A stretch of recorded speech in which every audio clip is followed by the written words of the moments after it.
बिस्मिल्लाहिर्रहमानिर्रहीम। Dear student, अस्सलाम वालेकुम। उम्मीद है आप सब खैर आफियत से होंगे।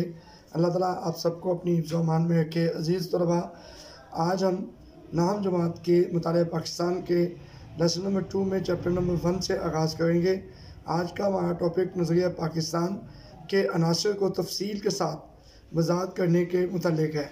सफ़ा नंबर 4 खोल लीजिए। डियर स्टूडेंट्स, आपको यहाँ पे नज़रिया पाकिस्तान की दो शॉर्ट डेफिनेशंस नज़र आ रही हैं हाईलाइट की हुई।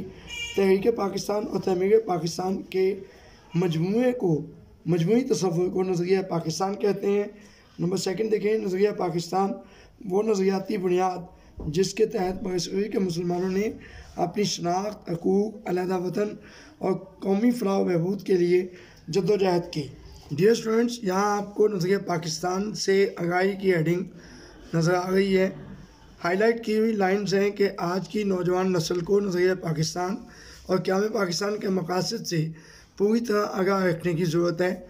जज्बाती रिश्ते और मोहब्बत को जारी रखने के लिए ज़रूरी है कि आज की पाकिस्तानी कौम को नज़रिया पाकिस्तान से पूरी तरह आगाही दी जाए, उन्हें उस अजीम तहरीक से आगाह किया जाए जो पाकिस्तान की तख्लीक के लिए बरसगीर में चलाई गई।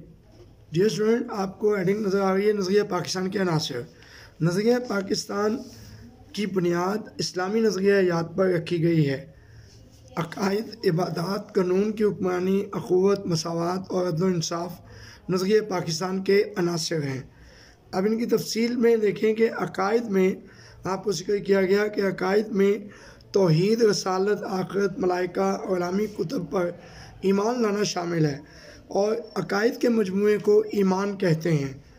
इस लाइन को अंडरलाइन कर लीजिए कि ईमान से क्या मुराद है। यहाँ पे सवाल आपको ये पूछा जा सकता है कि ईमान से क्या मुराद है। अब नेक्स्ट आप देखें कि अक़ीदा तौहीद की तारीफ़ है। अक़ीदा तौहीद से मुराद ये है कि अल्लाह ताला सारी कायनात का खालिक और मालिक है, वो वाहिद और यकता है, इसका कोई शरीक नहीं और ना ही कोई चीज़ इसके इल्म से बाहर है। सूरह बकरा की आयत का तर्जमा है कि बेशक अल्लाह ताला हर चीज़ पर कादिर है। अब अक़ीदा रसालत का मतलब तमाम रसूलों पर ईमान लाना। दायरा इस्लाम में आने के लिए लाजिम है कि रसालत को दिलो जान से तस्लीम किया जाए और किसी एतबार से भी इसमें शक शुबा न किया जाए। कुरान मजीद और असवाए रसूल सल्लल्लाहु अलैहि वसल्लम को सरचश्मा हिदायत मानना और हज़रत मोहम्मद सल्लल्लाहु अलैहि वसल्लम को अल्लाह ताला का आखिरी रसूल और आखिरी नबी मानना और ये ईमान रखना कि आप सल्लल्लाहु अलैहि वसल्लम के बाद कोई नबी नहीं आएगा, अक़ीदा रसालत का लाजमी जुज़्व है और जो इसका इनकार करे वो मुसलमान नहीं हो सकता। इबादत यानी अरकान इस्लाम, तौहीद और रसालत इस्लाम का पहला रुकन है। दूसरा रुकन नमाज है। अल्लाह ताला ने कुरान मजीद में कई मुकामात पर नमाज की अदायगी का हुक्म दिया। नमाज को मुकर्रर औक़ात के मुताबिक अदा करना फ़र्ज़ है और कुरान पाक में ज़िक्र आया कि बेशक नमाज का मोमिनों पर औक़ात मुकर्ररा में अदा करना फ़र्ज़ है। दरअसल नमाज कायम करना दीन इस्लाम को कायम करने का वो नमूना है जिसका मुज़ाहरा हर रोज़ होता है। इस्लाम का तीसरा रुकन ज़कात है। ज़कात माली इबादत है और इस्लाम के मुआशी निज़ाम की मजबूती का ज़रिया है। चौथा रुकन रोज़ा है। तमाम इबादत की तरह रोज़ा भी फ़र्ज़ का बेहतरीन इज़हार है। हज इस्लाम का 5वां रुकन है जो साहिब इस्तिदार लोगों पर फ़र्ज़ है। हज के मौका पर अल्लाहुम्मा लब्बैक की पुकार मुसलमानों के इत्तेहाद और भाईचारे की ऐसी मिसाल है जो दुनिया में कहीं नज़र नहीं आती। अब नंबर 3 हेडिंग है बेटा कानून की हुक्मरानी इस्लाम के निज़ाम की अहम खूबी है। इसकी बुनियाद इस तसव्वुर पर है कि कानून का सरचश्मा अल्लाह ताला है। कुरान और असवाए रसूल सल्लल्लाहु अलैहि वसल्लम कानून की बुनियाद हैं। बादशाह और ग़ुलाम भी इस कानून के सामने बराबर हैं। अब नेक्स्ट हेडिंग देखें कि अखुवत और मसावत। इस्लामी मुआशरा में अखुवत और मसावत को ख़ास अहमियत हासिल है। मदीना मुनव्वरा में जब इस्लामी हुकूमत कायम हुई तो इसमें अखुवत और मसावत मिसाली थी। आज भी इस्लामी मुआशरा इसी अखुवत और भाईचारे और मसावत का तकाज़ा करता है जो मवाक़ात मदीना में नज़र आती थी। نبی پاک صلی اللہ علیہ وسلم کی حدیث ہے کہ حضور صلی اللہ علیہ وسلم کا ارشاد کہ ایک مسلمان دوسرے مسلمان کا بھائی ہے اور اس کے ساتھ دھوکہ نہیں کرتا اور اس کے ساتھ خیانت نہیں کرتا اور اس کی غیبت نہیں کرتا۔ اسی طرح اقبال نے ایک شعر میں بیان فرمایا، ایک ہی صف میں کھڑے ہو گئے محمود و ایاز، نہ کوئی بندہ رہا نہ کوئی بندہ نواز۔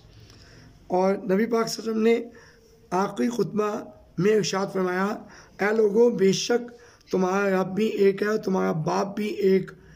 کسی عربی کو کسی اجمی پر، کسی اجمی کو کسی عربی پر، کسی سفید فام کو کسی سیاہ فام پر اور کسی سیاہ فام کو کسی سفید فام پر کوئی فضیلت حاصل نہیں۔ فضیلت کا معیار صرف تقویٰ ہے۔ نمبر 5 ایڈنگ ہے عدل و انصاف۔ عدل و انصاف کے بغیر کوئی بھی معاشرہ ترقی نہیں کر سکتا۔ عدل و انصاف کا تقاضا ہے کہ معاشرہ میں ہر کسی کو اس کا حق ملے۔ جہاں انصاف پر مبنی معاشرہ ہوگا وہاں معاشرے کی دوسری خرابیاں خود بخود ٹھیک ہو جائیں گی، کیونکہ اس طرح کوئی کسی کا حق غصب نہیں کر سکے گا۔ عدل و انصاف کے متعلق نبی پاک صلی اللہ علیہ وسلم کا فرمان ہے کہ جو قوم عدل و انصاف کو ترک کر دیتی ہے تباہی و بربادی اس کا مقدر بن جاتی ہے۔ اسی طرح ایک دفعہ قبیلہ بنو مخزوم کی عورت نے چوری کی اور آپ صلی اللہ علیہ وسلم سے سفارش کی گئی تو آپ صلی اللہ علیہ وسلم نے ارشاد فرمایا، تم سے پہلے قومیں اس لیے تباہ و برباد ہو گئیں کہ ان میں سے جب کوئی بڑا آدمی جرم کرتا تو اسے سزا نہیں دی جاتی تھی، اور اگر کوئی چھوٹا آدمی جرم کرتا تو اس پر حد لاگو کر دی جاتی تھی۔ خدا کی قسم اگر فاطمہ بنت محمد صلی اللہ علیہ وسلم بھی چوری کرتی تو میں اس کا بھی ہاتھ کاٹ دیتا۔ عدل و انصاف کی اہمیت سے انکار نہیں کیا جا سکتا، کیونکہ کسی بھی معاشرے میں قانون کی بالادستی سے معاشرہ دن دگنی رات چگنی ترقی کرتا ہے۔ جو اسٹوڈنٹ آج کی ڈائری نوٹ کر لیں کہ آپ نے لانگ کویشچن نمبر 2 نظریہ پاکستان کے عناصر کی تفصیل سے وضاحت کرنی ہے۔ جو آج ہم نے لیکچر میں پڑھا ہے وہی سب کچھ اس کے جواب میں لکھنا ہے۔